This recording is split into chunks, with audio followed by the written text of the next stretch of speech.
की आंखों से नेत्र बह रहे हैं, नेत्रों से आंसू की धारा बह रही है और अश्रु की धारा बंद नहीं हो रही। सोचने लगी कि हे परमात्मा, मैंने ऐसा कौन सा बुरा कर्म किया था जो आज मुझे गलियों में घसीटा हुआ लेकर के जाना है। ध्यान रखना मेरे प्यारे भक्तों, ये द्रौपदी कौन थी महाराज? ये जो पांचाली थी, ये द्रौपदी कौन थी?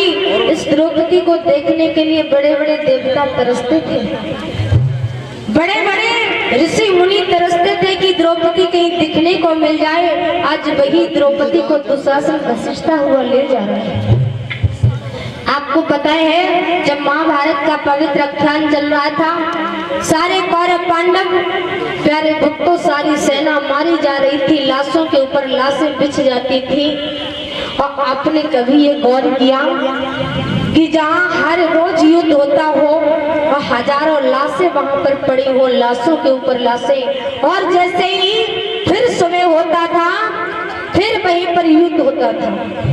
लेकिन जैसे ही सुबह युद्ध करने जब पहुंचते थे ना, जब महाभारत शुरू होता था ना, तो वहां देखते थे जिस जगह कत्ल हुआ था वहां पे ना तो खून के धब्बे रहते थे, ना कोई लाश दिखाई देती।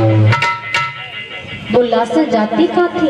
अरे शमशान में भी भैया कितनी लाशें दफनाओगे?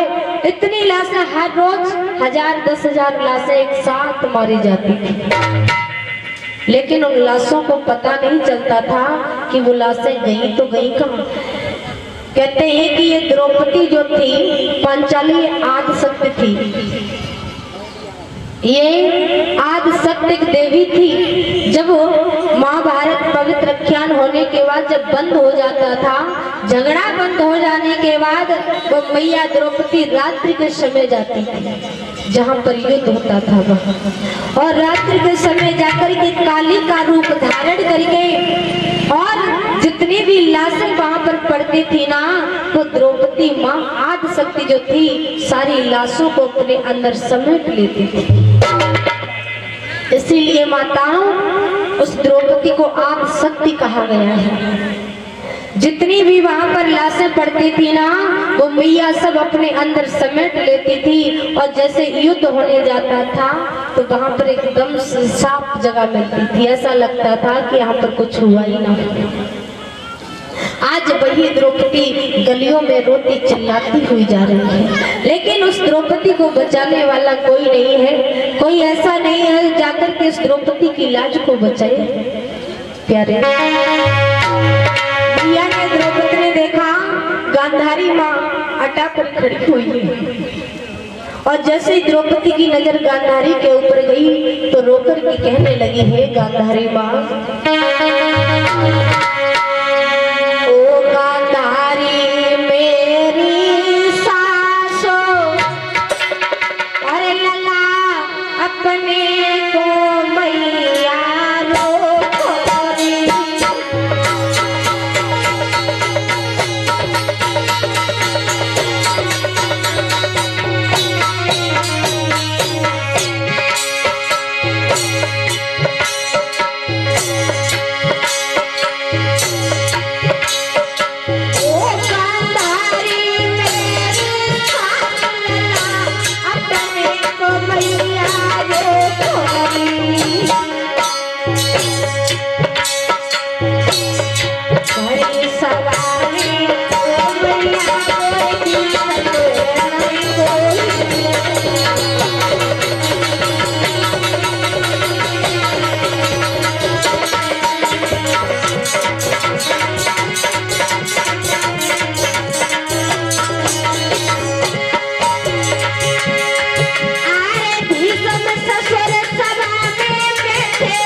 जवाब दिया है गांधारी मेरी सास, अरे भैया आंखों से पट्टी बांध करके खड़ी है, जरा इस पट्टी को हटा करके देख।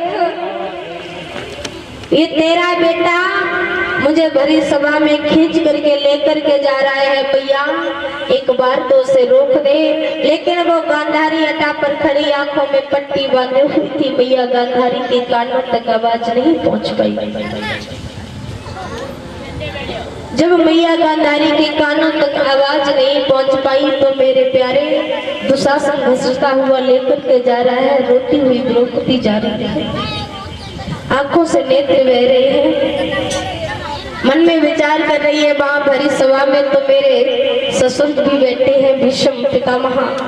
मैं उनके सामने कैसे अपना मुंह दिखाऊंगी? अगर उनके सामने मेरे सिर से साड़ी उतर गई ना तो मैं कसम खा करके कहती हूँ माँ, मैं जिंदा नहीं बच पाऊंगी।